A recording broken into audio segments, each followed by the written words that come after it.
से बेटियों से बेटाओं से चंद्रशेखर महादेव की कथा चल रही है, चंद्रमौलेश्वर महादेव की शिव महापुराण की कथा चल रही है। आप सबसे एक निवेदन करना चाहूंगा, जितने भी शिव भक्त यहाँ कथा श्रवण करने के लिए आ रहे हैं, जितने भी शिव भक्त, आप सबसे निवेदन करूं कि प्रयास करो। आपके पास में अगर कोई रुमाल है, कोई नेपकिन है, कोई कुछ बैग है, पर्स है, उसमें एक चावल का दाना कथा के पूरे 7 दिन रखो और प्रैक्टिकल करके देखो। जब 7वां दिन हो, उस चावल के दाने को किसी भी शंकर के शिवलिंग पर समर्पित कर बाबा से अपने मन की बात कहकर देखो। चंद्रशेखर की कथा तुम्हें रोग से मुक्त कर देगी, तकलीफों से दूर कर देगी, कष्टों से दूर। और ये नियम आज का नहीं है, ये नियम पहले का है। हमारे यहाँ पर सत्यनारायण की कथा होती थी तो पंडित जी सबके हाथ में थोड़ा थोड़ा फूल देकर, चावल देकर बिठा देते थे। बोलो तुम्हारे इधर होता है कि नहीं होता ऐसा? जब कथा होती थी 2-4 दाना चावल का दे देते थे, बैठ जाओ कथा सुनने के लिए, हाथ में चावल पकड़ा देते थे, कथा पूरी होती थी। बोलो तुम्हारे इधर होता है कि नहीं होता ऐसा?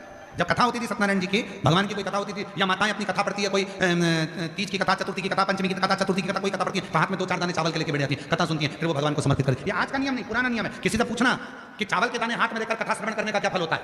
हाथ में चावल का एक दाना भी अगर हमारे भीतर होता है और हम उस कथा को श्रवण करने के बाद वो दाना समर्पित करते हैं, उसका फल क्या होता है? मतलब है चावल का एक दाना मतलब आरोग्यता प्रदान करना, चंद्र का भाव। हे शिव, हम आपको बहुत कुछ नहीं दे सकते, एक चावल का दाना हमारे जीवन का एक अंश मात्र है महाराज, एक अंश। हे शिव, हे करुणा सागर, ये आपको समर्पित, ये अंश,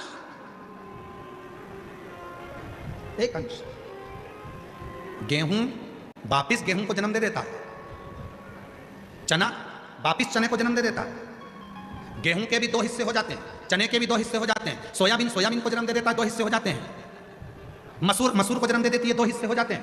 पर चावल का एक दाना जिसके 2 हिस्से, 2 फड़ कभी नहीं होते, और वो चावल का दाना चावल को जन्म नहीं देता, वापिस अंकुरित नहीं होता, वो एक बार अंकुरित हो जाता है, फिर दूसरी बार अंकुरित वही चावल का दाना नहीं होता।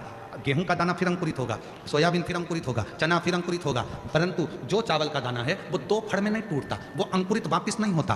वो चावल का दाना एक बार शिव का हो गया, मतलब 2 भागों में नहीं बटा है। हे शिव, मैं एकाकार तेरे चरणों में हूं, मैं फिर संसार सागर में तेरा होकर आया था, तेरा रहना चाहता हूं, संसार सागर में अंकुरित नहीं होना चाहता, पूर्ण तेरा हो जाऊं, तुझ पर आश्रित हो जाऊं, तुझ पर समर्पित हो जाऊं।